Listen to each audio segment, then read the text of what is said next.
He looked like he came right off the golf course like a movie star. Tanned, handsome, just Mr. Cool. He always wanted to be the one who was on the call when it was a really horrific scene. He was able to just move from one place to another, and there didn't seem to be any consequences to it. His apartment looks like a mad scientist laboratory. All of a sudden, people who thought this young, handsome, charming doctor was so wonderful are starting to doubt exactly how wonderful he is.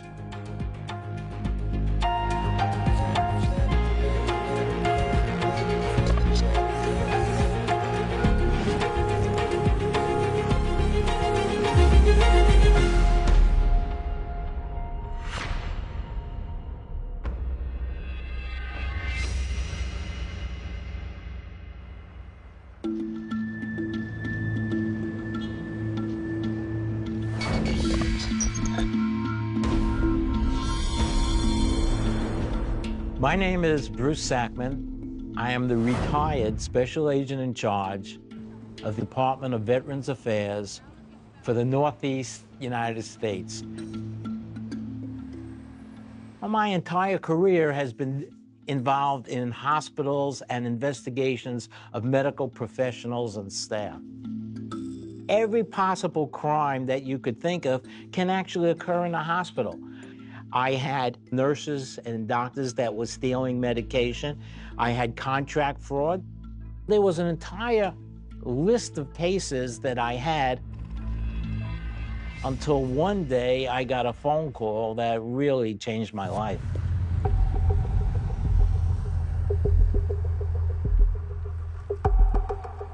It's the chief of psychiatry at the Northport, Long Island VA. When I say VA, I mean Veterans Affairs Medical Center.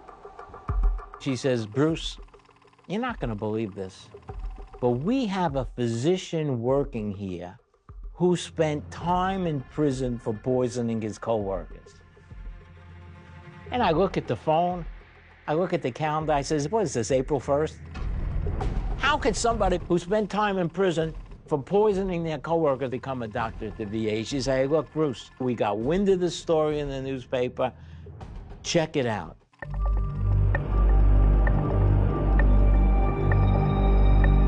So I grabbed one of my agents in the office. We get in the car. I said, I have to go meet this guy.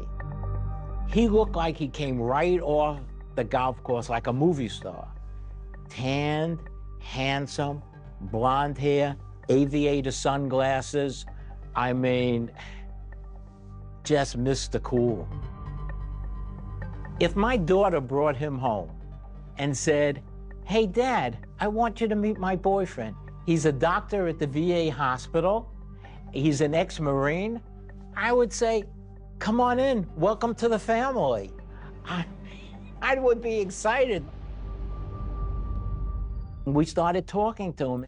And I said, while I'm here, do you mind if I just look around your room? And that's when his attitude completely changed. All of a sudden, he wasn't Mr. Charming anymore.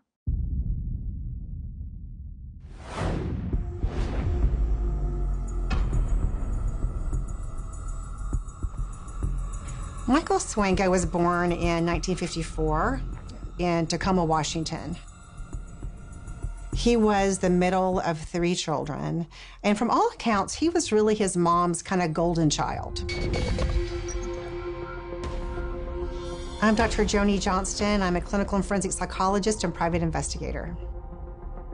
Michael was incredibly bright and gifted from a very early age. He excelled in school. He was musically talented. I think he was tested at an IQ of like 160, which is off the charts pretty much in terms of intelligence.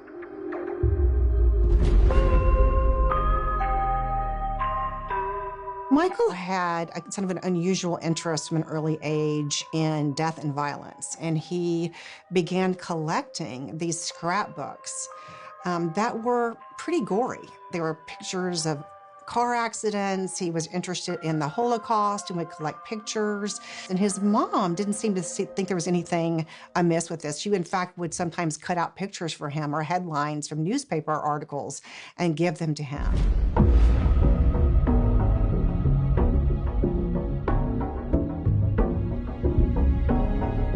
realizes, shortly after he joins the Marines, that this is not going to be a lifelong career for him. So after a couple of years in the military, he is honorably discharged and decides he wants to go back to college. However, this time he wants to become a medical doctor.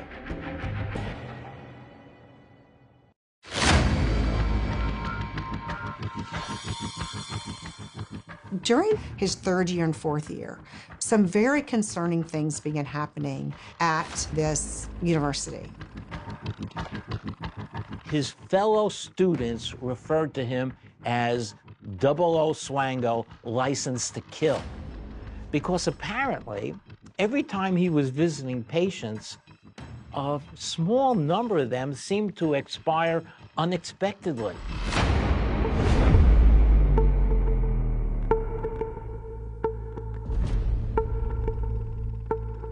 In his last year, one of the residents observes him going into a pregnant woman's room. He has been told to take a detailed history and physical from this woman who's about to give birth. And he's observed coming out after about 10 minutes. His supervisor looks at what he submits. It is this elaborate document, just outlining, her entire life, basically, including every medical issue she's ever had. And this supervisor realizes there is no way in the world that anybody could get this kind of information in 10 minutes. And they realize that he is, in fact, making up stuff about these patients. And he is in danger of getting kicked out of the program.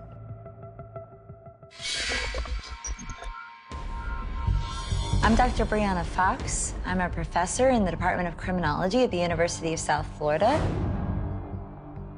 Swango was able to use his charm and convince the university not to kick him out and to give him another year to let him prove himself. And during that time, he doubled down, he spent more time with patients, he got his medical license and degree and graduated.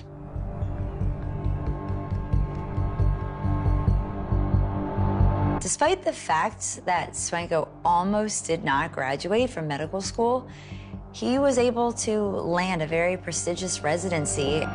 This is one of the top teaching hospitals in the nation. But people started noticing quickly that there was something not quite right about Swango. He had this obsession with Nazis and the Holocaust. He seemed to want to talk about death and the real dark side of their profession. Part of his pleasure was talking about these things and watching the discomfort of his peers as he discussed them. He had a very disturbing element about him that really set some people off.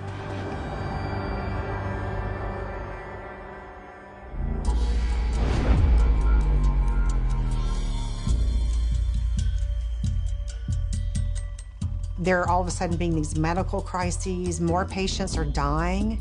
They're not terminal patients that are dying.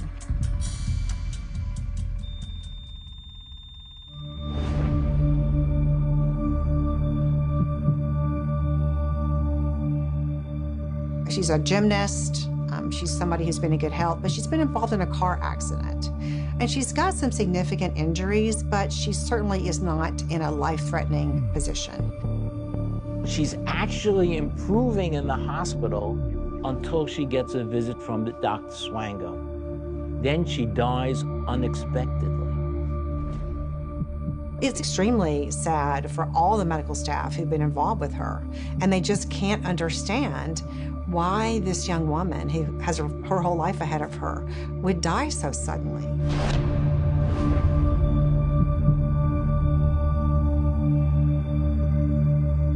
Nobody at this point has come out and accused him of anything or gone to administration, but there is this suspicion that's building. All of a sudden, people who thought this young, handsome, charming doctor was so wonderful are starting to doubt exactly how wonderful he is.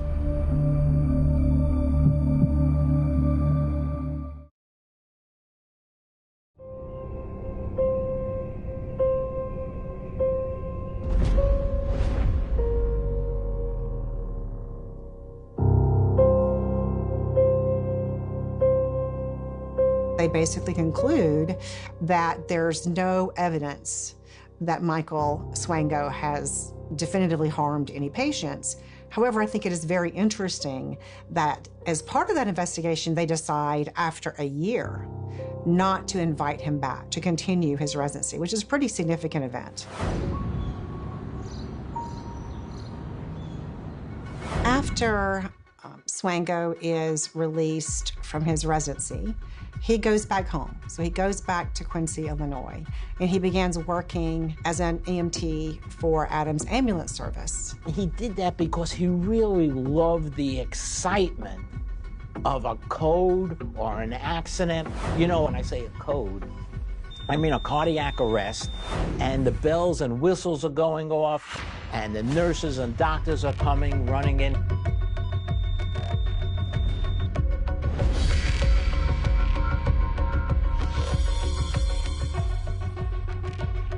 His fellow workers are saying, why is this guy who's a doctor, why does he actually want to be an EMT? He gives them a story because he's so charming. You know, he gives them a story and they buy it. One of the things they noticed pretty quickly is he always wanted to be the one who was on the call when it was a really horrific scene. So he would even show up at times when he wasn't even on duty. He also seemed particularly interested in being there when people were kind of crossing over, when they were dying. Swango becomes very isolated. Colleagues at the ambulance company in Quincy do not want to hang out with him, and he feels very rejected by his colleagues. On one occasion, he decides to bring some donuts to work, which was very surprising to his colleagues because he was somewhat of an outcast. He says, hey, you know, we're all been working, we work together. I brought some donuts for everybody, here they are. And 4 people in particular eat these donuts and they all become violently ill. Except for Michael Swango, who is completely fine.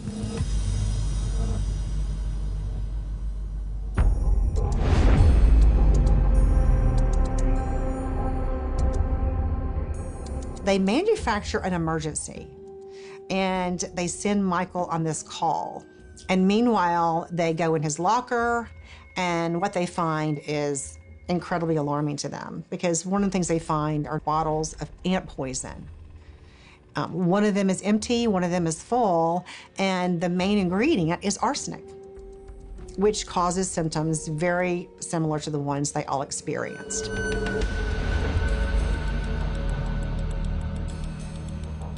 They actually set a little bit of a trap for him where they left some iced tea out. They leave it out in the break room for everybody to enjoy, thinking this is going to be too tempting for Swango. He is going to feel the need to somehow sabotage this tea. And so they leave it out for a few hours.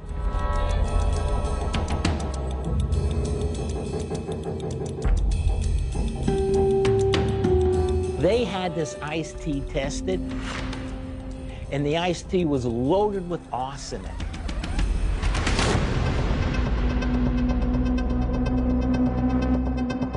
Police execute a search warrant on his apartment, and they are surprised to find not just ant poison, but so many other different types of poisons. They are absolutely astonished because his apartment looks like a mad scientist laboratory, essentially. It is filled with all different kinds of chemicals. There are books on poisons, there are books on serial killers.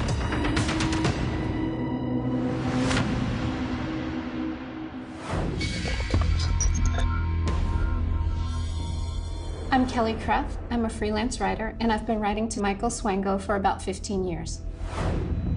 He was very, very well studied about toxins, about chemicals, about medications, and how quickly they could kill somebody, what side effects they would have. He wanted to know everything and anything there was.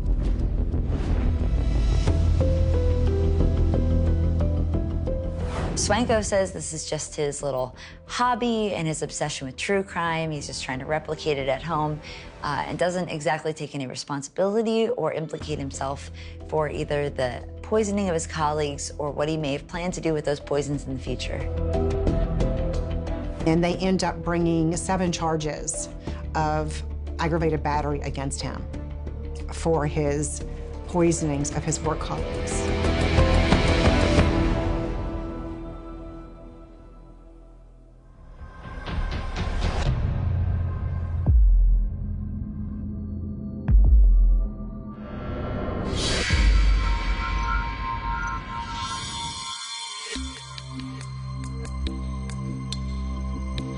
Immediately after being released from prison, Swanko wants right back into the medical profession. He applies for a physician's job in West Virginia, and they quickly find out his whole background. So he is not hired there. He then applies for residency in South Dakota, and he is hired. He absolutely aces his personal interviews, just bowls them over, and also spins a pretty good story. His story to everyone was, yeah, I spent a little time in jail. You know what happened? I'm an ex-Marine, tough ex-Marine. I got into a barroom brawl, and I got sentenced to prison for beating somebody up. But the governor of the state actually restored my civil rights. Here's a piece of paper from the governor of the state restoring my civil rights. And because there was a shortage of physicians in some particular parts of the country, oh, they said, okay, we forgive you, ex-Marine. We understand. Come on board. Nobody at that time even took a moment to look past what he was presenting, because he did it in such a professional, charming way that they just accepted his story.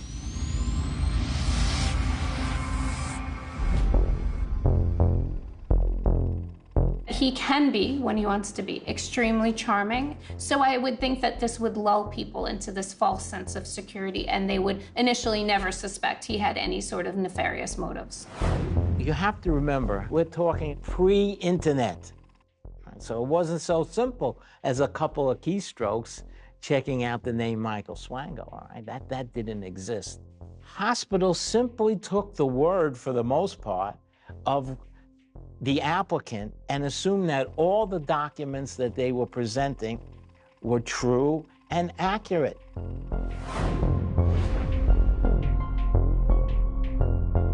Everybody seems to like him. They think he's a very good doctor. They're impressed.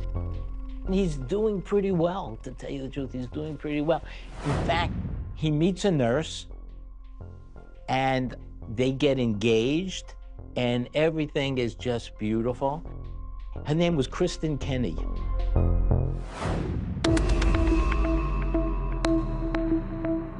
I think that perhaps Michael Swango has convinced himself that he has overcome this black mark on his career, because he makes a decision to apply to become a member of the American Medical Association.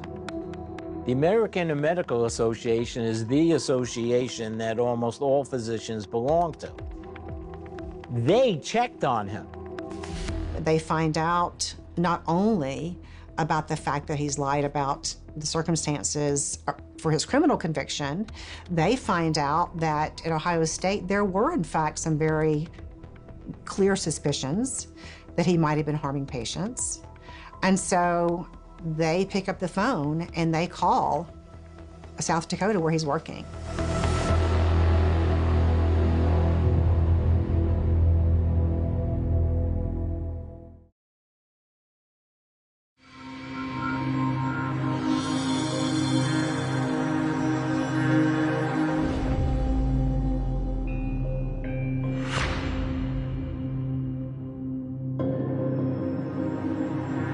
There's actually a TV program that featured Swanko's case, where they were showing how he had been involved in poisoning his peers, and yet he was still practicing as a medical professional. Also, there was an author who was out starting to write a book about him. So there were many things going on at the same time.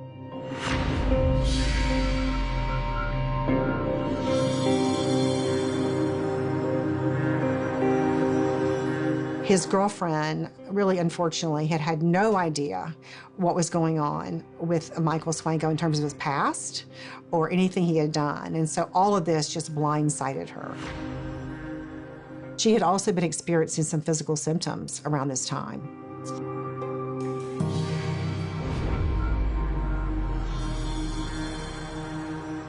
She says, you know, Mom and Dad, I was getting these headaches, but I'm feeling better now that I'm home. And all of a sudden, the doorbell rings and it's Swango. Mr. Charming is back, and he charms his way back into her life again. But it's not the same, and she's very, very depressed over the whole thing. She writes a note. She says, I love Swango, I can't take it anymore, I can't live anymore, I really loved him. She ends up going into a psychiatric facility for a few days, feeling suicidal. She's discharged, and she goes to a park and she shoots herself.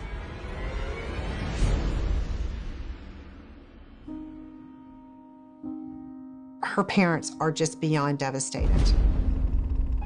Chris's mom has never liked Michael Swango, and she is absolutely convinced that he is, in some ways, at least indirectly responsible for her daughter's death.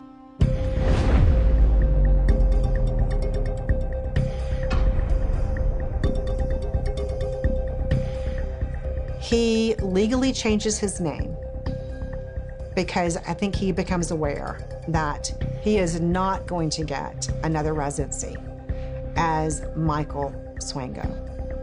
So he becomes David Jackson Adams.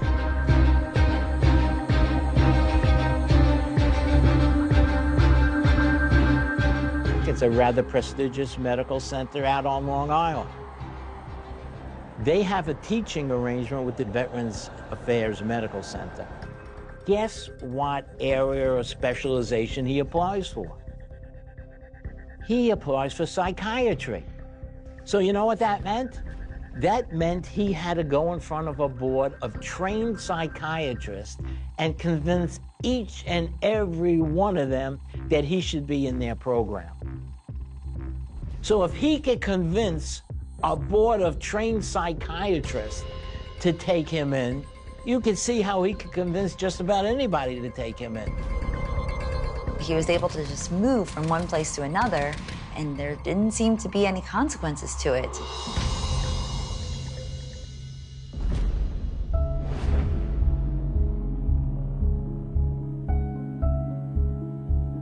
Most of our physicians here are not ex-Marines or ex-military. So now at Stony Brook, we have an opportunity to send a veteran to a veterans hospital. How wonderful that would be.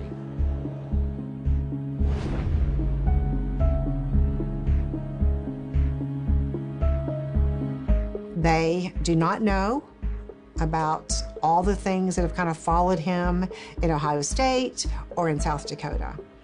But pretty quickly, patients began dying unexpectedly. And we say quickly, we're talking within a couple of days of him arriving.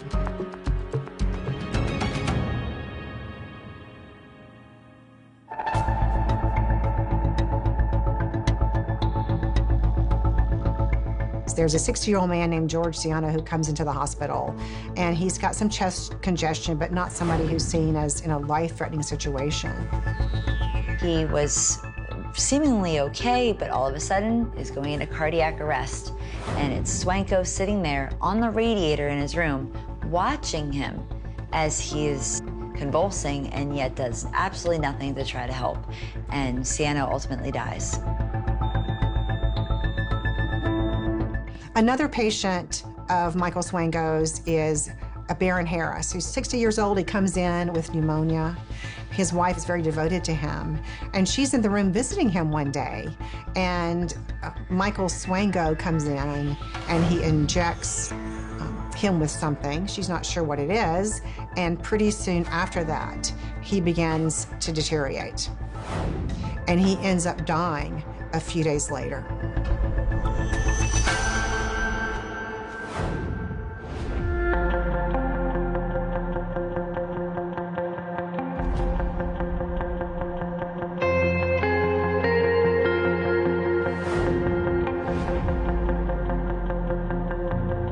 The doctor responsible for hiring Michael Swango, without deeply checking his references, resigns. Meanwhile, the head of the medical school writes a letter to other medical schools across the country, essentially warning them of Michael Swango to make sure that no other medical school is duped by his fake credentials and fake names.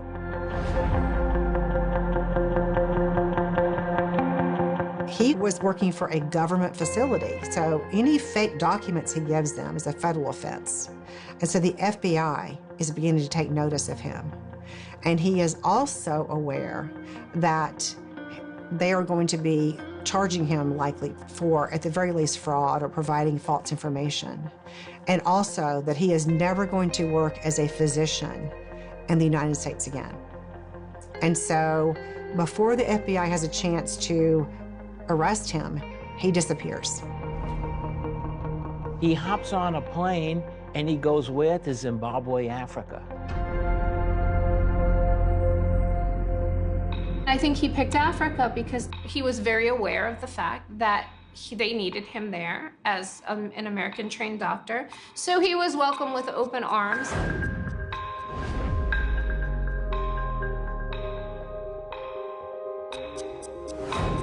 I had never conducted a homicide investigation before because I never had any reason to. It was new for our entire agency.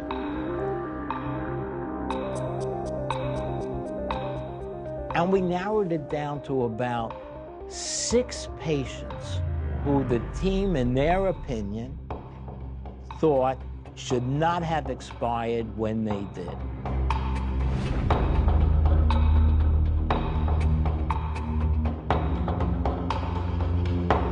The families were wonderful. They actually wanted to be at the cemetery and watch the exhumation. We were very, very respectful, because when we talk about, the forensic science and the investigation, sometimes we forget there's a whole human side to this.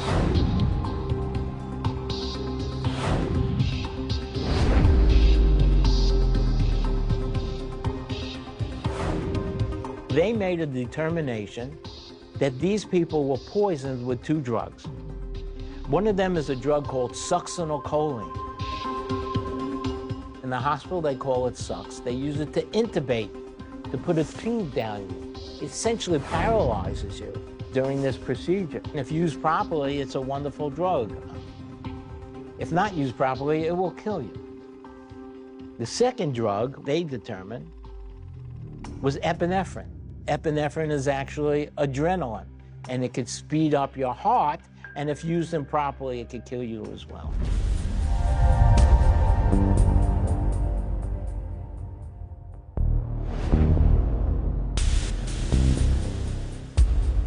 Kristen Kenny, even though her family had the body cremated, they kept a lock of her hair. We tested that lock of her hair.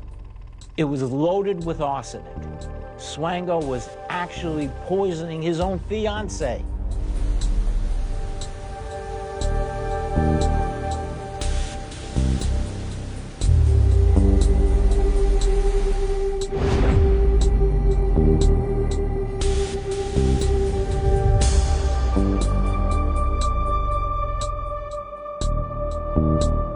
He says, I've always been interested in humanitarian work. I've always wanted to be in a place where I can make a difference. And I really think I can make a difference at your hospital. They were just very happy to have this American-educated doctor in their midst who was willing to treat their patients. Nobody would suspect that he was there for a murderous rampage.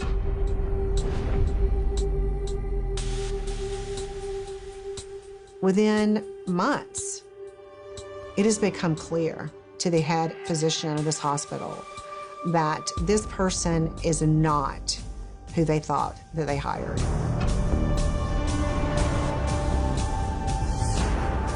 The Zimbabwe hospital officials become very concerned by the high rate of deaths that started happening since Swanko arrives. They began to very directly suspect him of murdering some of the patients.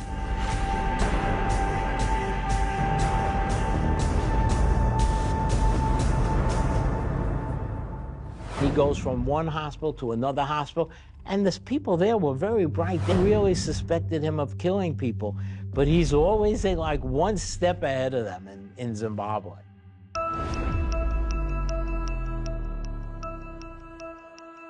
Again, there are more deaths, more suspicions surrounding him. After a period of time, he decides that he needs to change countries again in order to make sure that he is not found culpable of any of his misdeeds in Zambia. And so he applies for a job in Saudi Arabia, and he's hired. However, in order for him to get to Saudi Arabia, he has got to get a visa. And that requires him to come back to the United States. We had issued an arrest warrant for him.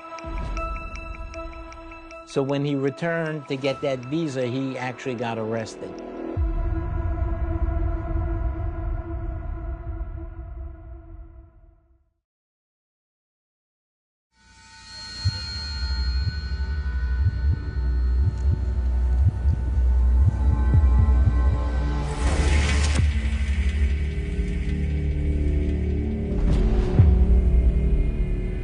We arrested him, but not for murdering anybody because we didn't have that evidence anytime. We arrested him for every federal agent's favorite crime, lying to the government.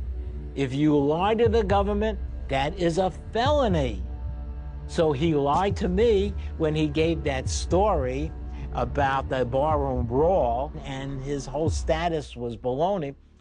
So he got sentenced to a couple of years in jail for lying, and that gave us that window of opportunity to end our internal investigation.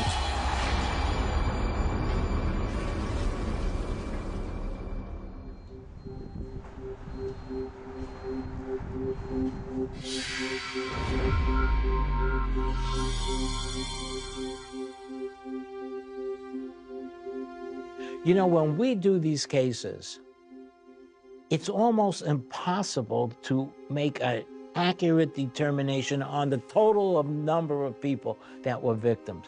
We really have no choice but to zero in on the very best cases. And that's what we did with Michael Swango.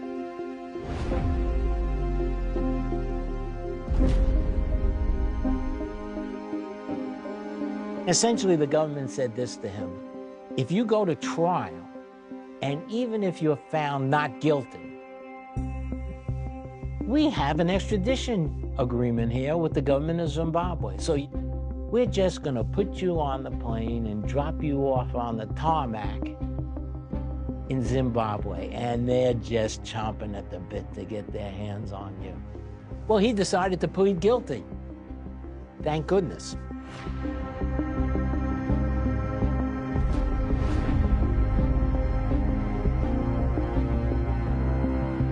He did not want to go back to Africa and face whatever their court or trial systems are.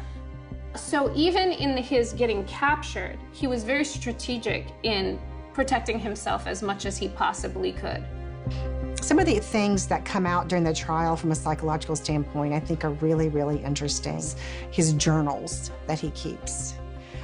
He has all kinds of writings in there. One of the things he says is to the effect that he can look in the mirror and really see himself as a god, as somebody who, you know, really has the power of life and death. But also, he talks so much about the pleasure that he gets watching these people suffer.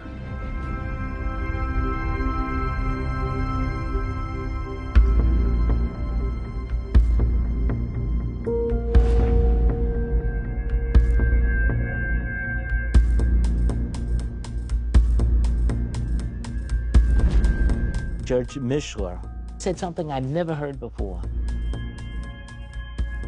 He says, you know, there's no parole in the federal court system, but if Congress should change the law and grant parole, your parole is denied in advance.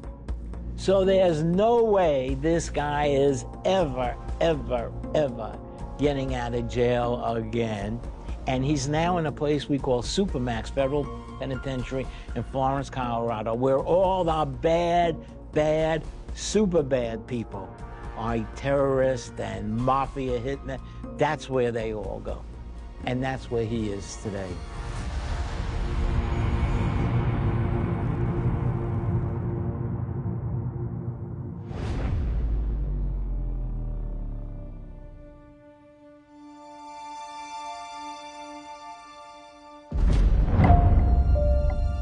It's been reported that he killed as many as 60 people around the world. I don't know if that's true or not. It may be. He's never confessed to it, and he won't talk about it anymore because, you know what? If he all of a sudden said, I killed somebody else somewhere else, well, he could be retried and actually get the death penalty for that murder. So he's not going to answer anymore.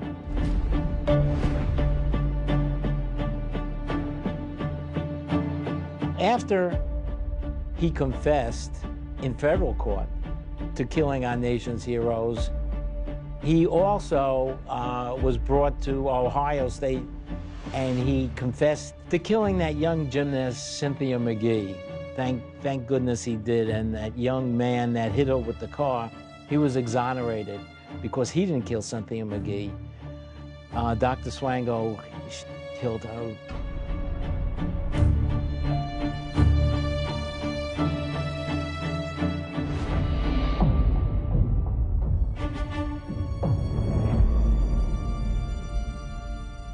I was not looking for a friendship or any sort of relationship. This is very much a literary project for me. It's very hard to find murderers for life or on death row who happen to be doctors, dentists, lawyers, people who have advanced degrees and who are very bright and very well spoken. Michael Swango fit the bill. He led and leads a very compartmentalized life. He seems to lack a conscience, doesn't seem to have any guilt, definitely thrives on risk. So his letters are very intense in that he underlines lots of words for emphasis, and there's like always some footnotes and numbering. They're very detailed, and they have a very particular look to them. He always uses pencil, never types them, doesn't use pen.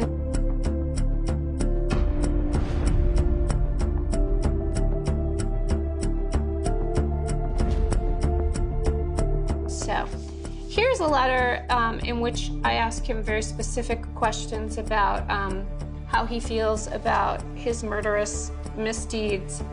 And I asked him, like, how did you feel when you were killing people? What were your feelings? And he said, honestly, none.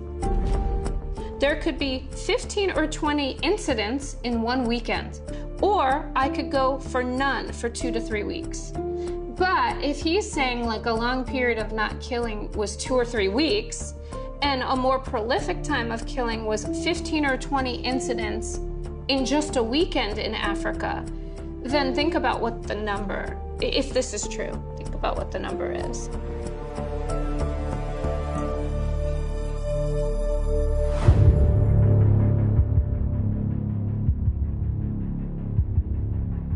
According to him, there is no motive. And I'm not a psychologist, so I can't begin to understand the motive. But what he has said is that there was a feeling of euphoria when he killed. No personal feelings about that person, not that he wanted to kill them because he hated them, more that he got away with something and he pulled off a seamless crime without being discovered. This is somebody, I think, who was sadistic. And I think people who are truly sadistic, which is really rare, they're likely psychopaths plus. So they can acutely feel and understand the suffering they're creating, the pain they're creating. It's just that it gets transposed, and for them it becomes pleasure. Swango, I think, just had a fascination with death and the power of life and death over a person. It's very, very intoxicating. You know, that is certainly one reason why medical serial killers do what they do.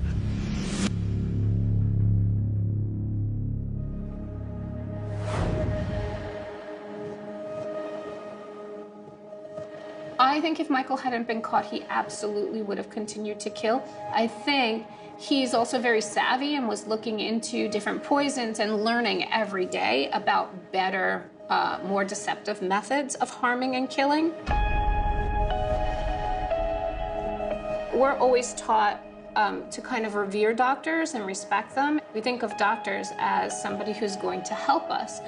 But to think that they've strategically planned to hurt us and to use their authority and their ability for evil instead of for good is just so jarring and so scary.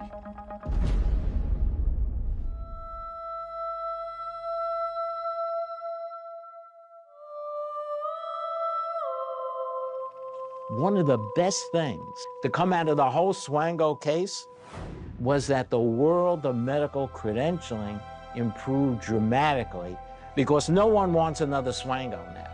Not that it can't happen again, it can happen again, but they've tightened up tremendously.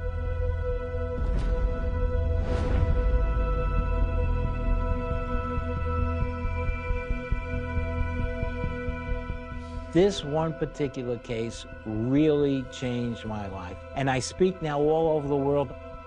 I really want to educate the public, the hospital employees, and the police on what's out there and how to do these investigations correctly. So that sort of became my mission, something I never expected until I got that phone call.